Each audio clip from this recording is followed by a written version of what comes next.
दोस्तों, आशा करता हूँ आप सब अच्छे होंगे और आगामी सीटेट एग्जाम की तैयारी अच्छे से कर रहे होंगे। अब सीटेट में बहुत कम समय बचा हुआ है, इसके लिए हम प्रतिदिन आपके लिए वीडियोस ला रहे हैं। आज का वीडियो हिंदी भाषा, हिंदी पेडागोजी से रहने वाला है, जिससे संबंधित 15 क्वेश्चंस पूछे जाते हैं। ये वीडियो पेपर 1 और पेपर 2 के लिए, दोनों के लिए समान रूप से उपयोगी है, जिसमें हमने ऑल चैप्टर्स यानी कि संभावित सभी चैप्टर्स के सबसे ज़्यादा इंपॉर्टेंट या पिछले 4-5 वर्षों में ट्रेंड में रहने वाले प्रश्नों को शामिल किया है। तो चलिए बिना किसी देर के वीडियो को शुरू करते हैं। लेकिन वीडियो शुरू करने से पहले अगर आप हमारे चैनल पर नए हैं तो प्लीज़ चैनल को सब्सक्राइब जरूर करें, और अगर अभी तक आपने हमारा टेलीग्राम चैनल ज्वाइन नहीं किया है तो लिंक डिस्क्रिप्शन में, आप वहां से ज्वाइन कर सकते हैं। एक बात मैं यहाँ बता दूं कि हम अपने चैनल पर बहुत ज़्यादा इधर उधर की बात ना करके सीधे सीधे कॉन्सेप्ट, प्रश्न और सीधे सीधे उत्तर की बात करते हैं। जहां जरूरी होता है वहां पर्याप्त एक्सप्लेनेशन भी हम देने का प्रयास करते हैं। ठीक है, हम कोशिश करते हैं कि इधर उधर की कम से कम बात की जाए, जिससे कि टू द पॉइंट कम से कम समय में आपका अच्छा रिवीजन हो सके, आप ज़्यादा से ज़्यादा प्रश्नों को लगा सकें। ठीक है, तो चलिए शुरू करते हैं। पहला प्रश्न है, एक बालिका अपनी पसंद की, ठीक है, कीवर्ड्स को हमेशा जब आप प्रश्न पढ़ें या प्रैक्टिस करें तो कीवर्ड्स जो होते हैं थोड़ा थोड़ा उनको अंडरलाइन करना या सर्कल करना उन पे जरूर सीखें। ठीक है, तो एक बालिका अपनी पसंद की कहानी की पुस्तक पढ़ रही है। इस प्रकार के, यहाँ पे पठन होगा रीडिंग। ठीक है, पठन को क्या कहेंगे? बारीकी सी पठन, गहन पठन, सरसरी तौर पर पठन, विस्तृत पठन। तो सही आंसर होगा विस्तृत पठन। जब कोई बच्चा अपनी रुचि से या अपनी इच्छा से कुछ पढ़ता है तो उसे विस्तृत पठन कहते हैं। जब सरसरी तौर पर पठन की बात होगी तो बहुत तेजी से रीड करना, जब किसी चीज़ को तेजी से रीड करते हैं तो होगा सरसरी तौर पर पठन। किसी को एनालिसिस करना है, जब पढ़ के और उसका एनालिसिस करना है तो बहुत डीप पठन करते हैं, डीप रीडिंग। ठीक है, और बारीकी से पठन होता है किसी विशिष्ट उद्देश्य के लिए किया जाने वाला पठन बारीकी से पठन कहलाता है। नेक्स्ट क्वेश्चन नंबर हम 2 देखेंगे। तो क्वेश्चन नंबर है कि कक्षा 4 की अध्यापिका है, वो थीम आधारित लेखन उपागम, ठीक है, कीवर्ड्स को अंडरलाइन जरूर करें, का प्रयोग कर रही है। लेखन पूर्व गतिविधि के दौरान वह किस युक्ति मतलब स्ट्रेटजी का अनुसरण कर रही है? ऑप्शन है मानस मंथन, ब्रेन स्टॉर्मिंग, जिसे विचाराभ्यास भी कहते हैं, समीक्षा करना, संपादन, पुनरावृत्ति। तो इसका जो सही आंसर है वो है ऑप्शन नंबर फर्स्ट, मानस मंथन यानी कि ब्रेन स्टॉर्मिंग। अब लेखन उपागम का प्रयोग करना यानी कि वह कोई थीम है, ठीक है, और उस पर बच्चे को लिखने का अवसर दे रही है। टीचर तो क्या हो रहा है, बच्चा क्या हो रहा है, उस थीम के अकॉर्डिंग बहुत सारे बिंदुओं को क्या कर रहा है, सोच रहा है, ब्रेन स्टॉर्मिंग कर रहा है, विचारावेश कर कहते हैं जिसे, यानी बहुत सारे विचारों का आवेश, उसके मन मस्तिष्क में बहुत सारे विचारों का आगमन हो रहा है, तो जिसे विचारावेश, मानस मंथन, ब्रेन स्टॉर्मिंग कहते हैं। ठीक है, तो सही आंसर हो जाएगा पहला। समीक्षा भी नहीं कर रही है, ना तो रिव्यू, ना उसको एडिटोरियल यानी संपादन करना है, ना तो उसकी रिवीजन करना है, पुनरावृत्ति। तो सही आंसर हो गया पहला। क्वेश्चन नंबर 3 देखिए, यह विचार कि मनुष्य सहजात भाषा अर्जन उपकरण के साथ जन्म लेते हैं, किसके द्वारा प्रतिपादित किया गया था? ठीक है, यानी कि जो भाषा अर्जन की क्षमता जन्मजात होती है, ठीक है, तो वो किसके द्वारा, ये नियम या जो लाइन है वो किसके द्वारा प्रतिपादित की गई थी? तो वो सही आंसर होगा नॉम चॉम्स्की। मैंने हिंदी टैग वर्ड की जो वीडियो है उसमें मैंने इसको अच्छे से बता दिया है। तो लेव वाइगोत्स्की गलत है, जीन पियाजे गलत है, जेरोम ब्रूनर गलत है। अगर आप लोगों ने हिंदी टैग वर्ड की वीडियो नहीं देखी है, मैंने सारे सब्जेक्ट की टैग वर्ड की सेपरेट वीडियो बना रखी है, आप देख सकते हैं। वहाँ उस वीडियो को अच्छे से देखें और उसके बाद इन प्रश्नों को लगाएं तो आपको ये प्रश्न बहुत ईजी लगेंगे। क्वेश्चन नंबर 4 देखिए कि नए शब्द समझती है और उनका प्रयोग करती है, ये रूब्रिक किसका आकलन करेगा? ठीक है, यानी कि नए शब्द समझना, ठीक है, और उनका प्रयोग करती है, कोई बच्ची हो सकती है या कोई, ठीक है, वो नए शब्द समझती है और उनका प्रयोग करती है, ये रूब्रिक किसका आकलन कर रहा है या करेगा? उच्चारण का नहीं कर रहा है, ठीक है, क्योंकि उस शब्दों को क्या कर रही है, शब्दों का प्रयोग करना सीख रही है। और व्याकरण भी नहीं है, ठीक है, प्रभा या शब्द भंडार, ठीक है, तो यहाँ पर जो ऑप्शन ना तो प्रभा होगा, प्रभा रीडिंग में आता है, तो क्या कर रही है, नए शब्दों का प्रयोग करना, तो उसकी क्या हो रहा है, शब्द भंडार इंक्रीज हो रहा है, तो सही ऑप्शन होगा चौथा। क्वेश्चन नंबर 5 देखिए, वह कौन सा भाषा विकार है जिसमें व्यक्ति उचित तरीके, ध्यान रखना भाषा विकार पूछ रहा है, भाषा विकार, ठीक है, जिसमें उचित तरीके और उचित क्रम में शब्दों को नहीं रख पाता है। ये भाषा बोलने और समझने के तरीके को प्रभावित करता है। ऑप्शन है डिस्प्रैक्सिया, डिस्फ्रेजिया, डिस्थ्रिया और डिस्कैल्कुलिया।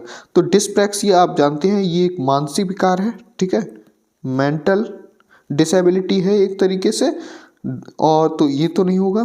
डिस्फ्रेजिया, सही आंसर डिस्फ्रेजिया ही है। डिस्फ्रेजिया होता है जब कोई व्यक्ति उचित तरीके और उचित क्रम में शब्दों को नहीं रख पाता है, ठीक है, या भाषा बोलने या समझने के तरीके में प्रॉब्लम होती है, डिसेबिलिटी होती है, तो उसे डिस्फ्रेजिया कहते हैं। डिस्थ्रिया होता है आपका भाषण ध्वनि विकार, ठीक है, जब स्पीच देने में भाषण ध्वनि विकार होता है तो उसे कहते हैं डिस्थ्रिया, ठीक है, भाषण ध्वनि विकार। और आपको ये सॉरी विकार है यहाँ पे, ठीक है,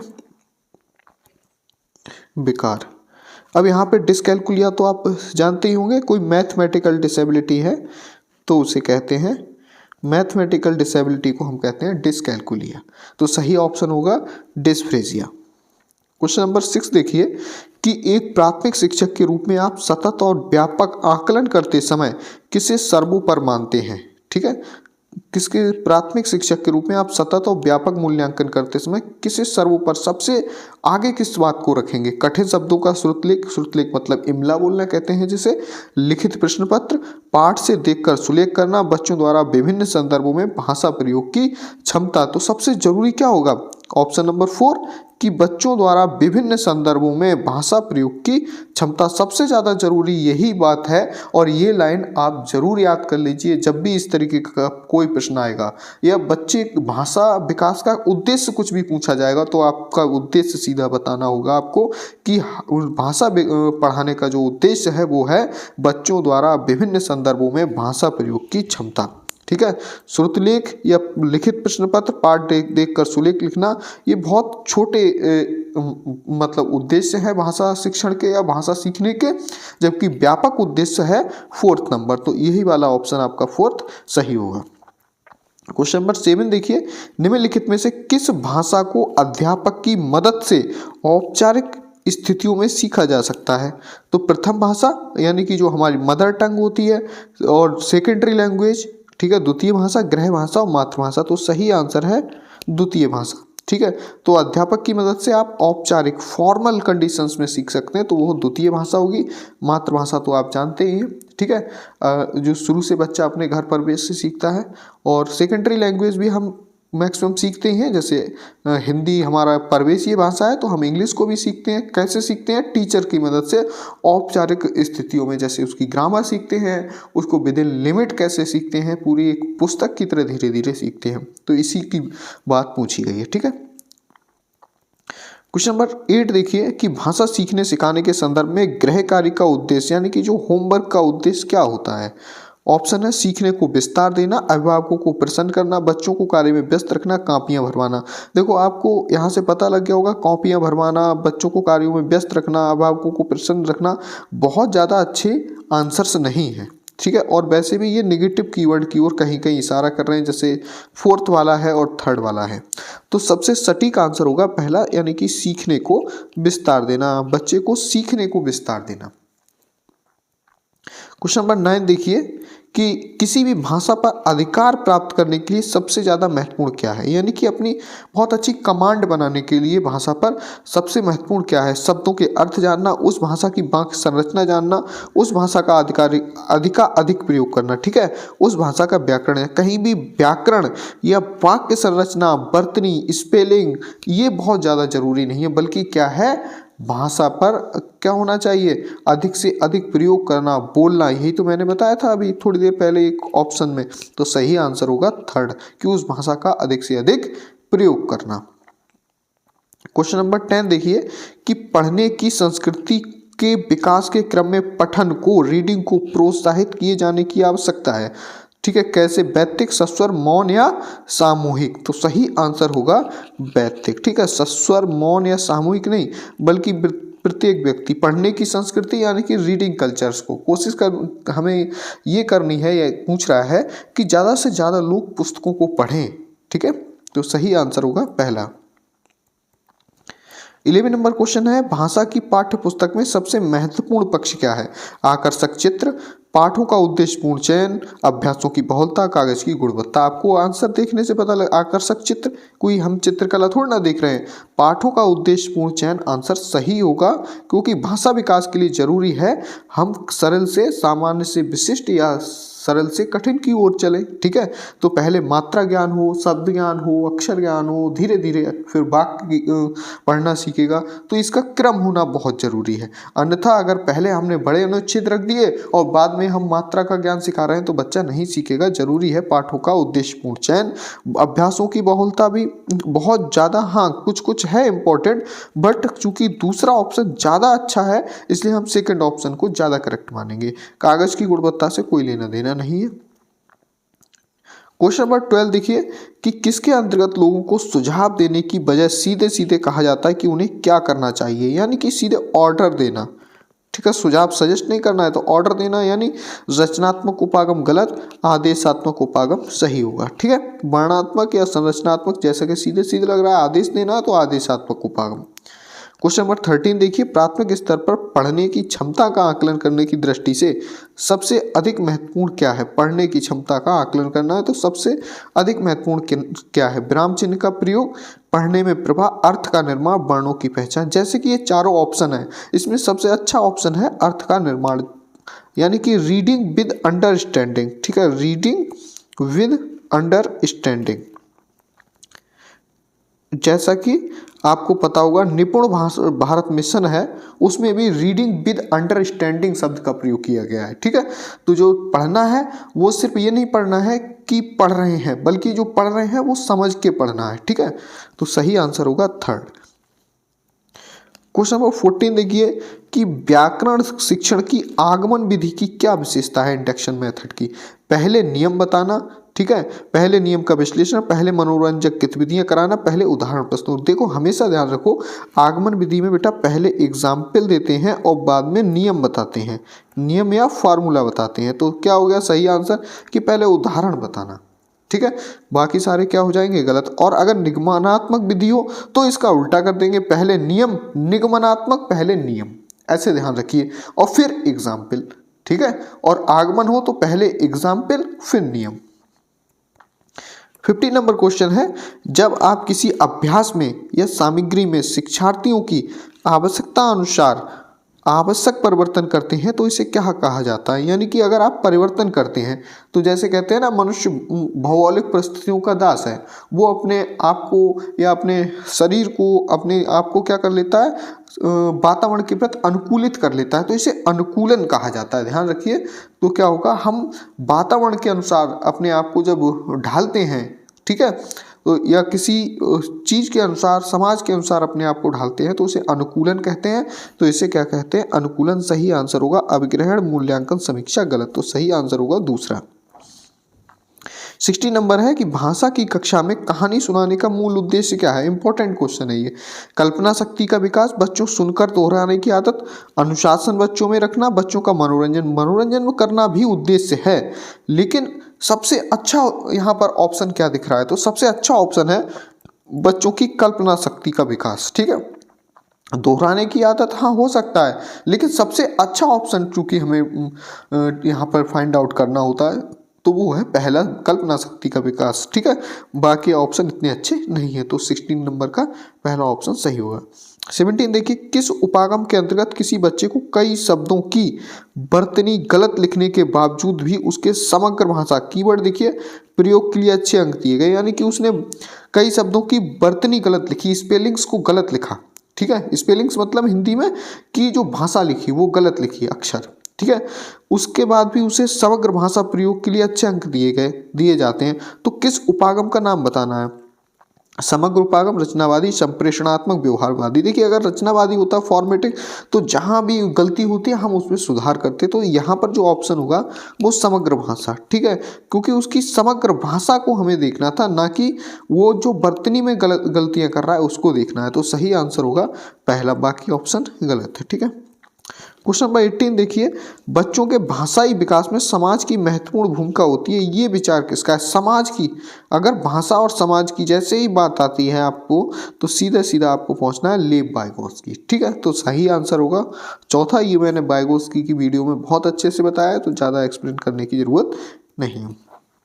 19 क्वेश्चन देखिए कि विद्यार्थियों का भाषाई विकास समग्रता से हो सके, इसके लिए सबसे उपयुक्त अनुशंसा क्या होगी?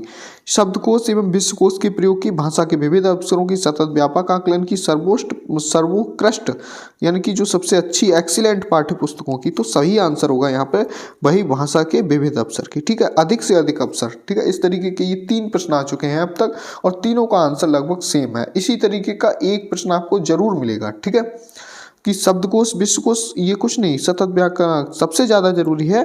बच्चों को हम क्या करें, अवसर दें भाषा बोलने के लिए। 20 नंबर क्वेश्चन है, भाषा की कक्षा में भाषाई खेलों का मुख्यतः क्या है? ये भी प्रश्न बहुत इंपॉर्टेंट है। आयोजन मुख्यतः भाषा सीखने की प्रक्रिया में स्वाभाविकता लाता है, आकलन का काम करता है, रोचकता और जोश लाता है, अध्यापक के काम को सरल बनाना नेगेटिव कीवर्ड है, गलत होगा। ठीक है, भाषा सीखने में स्वाभाविकता लाता है, आकलन का काम भी यहाँ पर क्या है, नेगेटिव कीवर्ड है। तो या तो पहला सही होगा या तीसरा सही होगा। ध्यान रखना, खेल की बात हो रही है, और खेल में सीखना क्या है, एक तरीके से रोचकता और जोश लाना। ठीक है, इंटरेस्ट होना। तो ये तीसरा ऑप्शन सही होगा। ठीक है, तो इसका ऑप्शन नंबर 3। क्वेश्चन नंबर 21 देखिए, जब हम किसी विशिष्ट सूचना को जानने के लिए कोई पाठ्य सामग्री पढ़ते हैं तो ये किस प्रकार का पठन कहलाता है? पहले प्रश्न में ही मैंने बताया था, विशिष्ट सूचना जानने के लिए जब हम कोई पाठ्य सामग्री पढ़ते हैं तो उसे बारीकी से पठन कहते हैं। सरसरी तौर पर एक्स्ट्रापोलेशन, पाठ से बाहर विश्लेषण नहीं होगा। ठीक है, विश्लेषण क्या होगा, पढ़ते हैं विश्लेषण के लिए तो उसे गहन पठन कहते हैं। 22 देखिए कि अपने विद्यार्थियों की भाषा संबंधी क्रमिक विकास का आकलन करने के लिए आपकी निर्भरता मुख्य रूप से किस पर है? तो इस तरीके का अगर प्रश्न आएगा और इसमें ऑप्शन दिया हो पोर्टफोलियो के अवलोकन पर, तो आप सही आंसर मानेंगे पोर्टफोलियो आप जानते हैं बच्चे का पूरा एक तरीके से डेटा रहता है उसमें। ठीक है, तो सबसे ज़्यादा जरूरी क्या होगा भाषा विकास के लिए कि उसके हम पोर्टफोलियो को जानें, उसके जो बैकग्राउंड है, सामाजिक सांस्कृतिक स्तर है, कहाँ से आया है, किस तरीके से। ठीक है, तो उसको जानना बहुत जरूरी है। मौखिक कार्य कराना, गृह कार्य की उत्तर पुस्तिकाओं के अवलोकन, कक्षा कार्य के अवलोकन, गलत ऑप्शन होगा ऑप्शन नंबर फर्स्ट सही ऑप्शन। 23 देखिए, भाषा शिक्षण के संदर्भ में बाल साहित्य का क्या उद्देश्य है? ध्यान रखिए, सारे प्रश्न बहुत इंपॉर्टेंट है, और जो 30 क्वेश्चन मैं यहाँ कराऊंगा उनमें से 5-7 क्वेश्चन आपको मिलने ही मिलने हैं। ठीक है, तो बच्चों को जीवन कौशल सिखाना, बच्चों को भाषा के नियमों की जानकारी देना, बच्चों को उत्साही पाठक बनाने के लिए प्रोत्साहित करना, बच्चों को साहित्यिक विधाओं से, विधाओं की बात नहीं होनी चाहिए, क्योंकि ये बहुत ज़्यादा बड़े लेवल की यहाँ बात नहीं करनी है। बस क्या बनाना है, और पाठक बन जाए एक तरीके से। जब वो पढ़ने का खूब उसे एक तरीके से जिज्ञासा जागृत हो जाएगी पढ़ने की, तो फिर वो बाकी बात सीख ही जाएगा। भाषा के नियम ये व्याकरण सब कुछ नहीं सिखाना है हमें प्राइमरी लेवल पर। बस क्या करना है, उसे अधिक से अधिक पढ़ने का अवसर देना है, और कैसे भी कोशिश करनी है कि उसमें पढ़ने के प्रति रुचि या जिज्ञासा इतनी जागृत हो जाए, बाकी सारे नियम व्याकरण ये सब कुछ अपने आप ही सीख जाएगा। ठीक है, तो बाकी ऑप्शन गलत होंगे, थर्ड ऑप्शन सही होगा। 24 देखिए, बच्चों को कहानी सुनाने की उपयोगिता क्या सिद्ध होती है? बहुत इंपॉर्टेंट क्वेश्चन है। कहानी कहने के तरीके द्वारा, हाँ कुछ हो सकती है। कहानी में गुथे हुए नैतिक मूल्यों के आधार पर, ये भी इंपॉर्टेंट है कि कहानी से मिलने वाली ज्ञान विज्ञान की जानकारी, ये भी इंपॉर्टेंट है। लेकिन कहानी से मिलने वाली सीख द्वारा, अब यहाँ पर चारों ही ऑप्शन लगभग ठीक है, लेकिन हमें क्या करना होता है, सबसे बेस्ट आंसर करेक्ट करना होता है। तो ध्यान रखिए, जब कहानी होती है और कहानी के अंत में एक वाक्य लिखा होता है, कहानी से मिलने वाली सीख। ठीक है, क्या लिखा होता है, कहानी से मिलने वाली सीख। बस तो हमें उसी ऑप्शन पे जाना है कि कहानी से मिलने वाली सीख द्वारा। ठीक है, तो सही ऑप्शन होगा 4th। 25 देखिए, निम्नलिखित में से कौन सा ध्वनि का उत्पादन और बोध है? ठीक है, ध्वनि का जो उत्पादन और बोध, स्वर विज्ञान, आकृति विज्ञान, श्वानकी वाक्य विन्यास। तो सही आंसर होगा श्वानकी, जिसे फोनेटिक्स कहते हैं, फोनेटिक्स, ठीक है, फोनेटिक्स कहते हैं जिसे। फोनेटिक्स क्या है? भाषा विज्ञान की वह शाखा है जिसके अंतर्गत इंसानों द्वारा बोले जाने वाली ध्वनियों का अध्ययन किया जाता है, बस, ठीक है। ह्यूमन बींग्स, ऐसे कह लीजिए, जो ह्यूमन बींग्स की लैंग्वेज है उसकी ध्वनियों का अध्ययन, फोनेटिक्स का अध्ययन किया जाता है श्वानकी के अंतर्गत। तो ध्वनि का उत्पादन और बोध किसके अंतर्गत आएगा? श्वानकी के अंतर्गत। तो ये थर्ड ऑप्शन सही होगा। बाकी भाषा विन्यास और ये सारे ऑप्शन गलत होंगे। 26 देखिए, दो उत्पादक भाषा कौशलों में कौन शामिल है? उत्पादक भाषा कौशल क्या होते हैं? उत्पादक भाषा कौशल वो होते हैं कि अपने विचारों या भावनाओं को, ध्यान रखना, मौखिक या लिखित रूप से दूसरों के सामने व्यक्त कर पाना, मौखिक या लिखित, ठीक है, किसी दूसरे के सामने अपने विचारों को एक तरीके से या भावनाओं को मौखिक या लिखित रूप से क्या कर पाना? बता पाना, ठीक है, क्या कहलाएगा? उत्पादक भाषा कौशल। अब समझ लीजिए, एक मौखिक आ गया और लिखित आ गया, ठीक है। तो इसका सही आंसर हो जाएगा चौथा, यानी कि मौखिक वाचन और लेखन में ये आएगा। श्रवण सुनना भी नहीं होगा, ये भी सुनना नहीं होगा, ठीक है, तो इसलिए ये ऑप्शन गलत हो जाएगा। पठन पढ़ना भी नहीं होगा, ठीक है, तो सही आंसर होगा फोर्थ। 27 देखिए, भाषा शून्य में विकसित नहीं होती है, ठीक है, यहाँ तक है। इसका शैक्षिक निहितार्थ है कि भाषा सीखने के लिए अनिवार्य है, भाषा सीखने के लिए समाज जरूरी है, ठीक है। जैसा समाज होगा वैसे ही भाषा सीखेगा। जैसे जानवर हैं तो वो कहाँ रहते हैं? अलग अपने परिवेश में रहते हैं तो उनकी अपनी भाषा होती है। तो जो जिस समाज में रहता है वहाँ की अपनी एक भाषा होती है। तो सबसे ज़्यादा जरूरी है समाज, यानी सोशल इंटरेक्शन बहुत जरूरी है। और यही बात लेव वाइगोत्स्की ने कही थी। तो ये सही आंसर होगा सामाजिक अंतःक्रिया। पारिवारिक संवाद, विद्यालय पढ़ाई लिखाई, भाषा प्रयोगशाला नहीं, सबसे ज़्यादा जरूरी है सामाजिक अंतःक्रिया। हालांकि इन सबके द्वारा सीखेगा भाषा, लेकिन जो सबसे ज़्यादा जरूरी हो गया वो हो गया ऑप्शन नंबर 2। 28 देखिए, निम्नलिखित में से कौन सा उपागम मुख्यतः प्रवाह को समुन्नत प्रमोट करता है? ठीक है, रचनात्मक, संप्रेषणात्मक, व्यवहारवादी, समग्र भाषा। तो हो गया संप्रेषणात्मक, कम्युनिकेशन, ठीक है। तो वो क्या करेगा? प्रवाह को समुन्नत करेगा। तो पहला और ये बाकी ऑप्शन गलत होंगे, ऑप्शन नंबर 2 करेक्ट ऑप्शन। 29 देखिए, गलतियों का विश्लेषणात्मक अध्ययन क्या कहलाता है? तो सीधा सीधा इसमें आंसर ही दिया है, त्रुटि विश्लेषण। त्रुटि मतलब कमी या गलती कहते हैं इसे, ठीक है। तो सही आंसर पहला हो जाएगा। बाकी तुलना, वाक्य को शब्द, इसमें ऑप्शन ही नहीं बनना है, ठीक है। 30 नंबर क्वेश्चन देखिए, भाषा सीखने सिखाने में आप किसे सबसे अधिक महत्वपूर्ण मानते हैं? फिर वही प्रश्न है, भाषा सीखने सिखाने में क्या कॉग्निटिव डेवलपमेंट या संज्ञानात्मक विकास नहीं, बल्कि क्या जरूरी होगा? सामाजिक अंतःक्रिया, ठीक है, सोशल इंटरेक्शन। ध्यान रखिए, यह समाज सबसे ज़्यादा जरूरी है भाषा सीखने के लिए। दृश्य, श्रव्य सामग्री, बाल साहित्य हैं, सब भाषा सीखने में मदद करेंगे, लेकिन जो सबसे ज़्यादा जरूरी है वो दूसरा सामाजिक अंतःक्रिया, क्योंकि भाषा का जो निर्माण है वो शून्य में नहीं होता। इस स्टेटमेंट को भी याद रखिए, ठीक है। तो आशा करता हूँ वीडियो आपको अच्छा लगा हो, और अभी तक अगर आपने हमारा चैनल सब्सक्राइब नहीं किया तो प्लीज़ सब्सक्राइब कर लीजिए। और डेली अपडेट्स के लिए आप हमारे टेलीग्राम चैनल को भी ज्वाइन कर सकते हैं। मिलते हैं नेक्स्ट वीडियो में, तब तक के लिए जय हिंद, वंदे मातरम।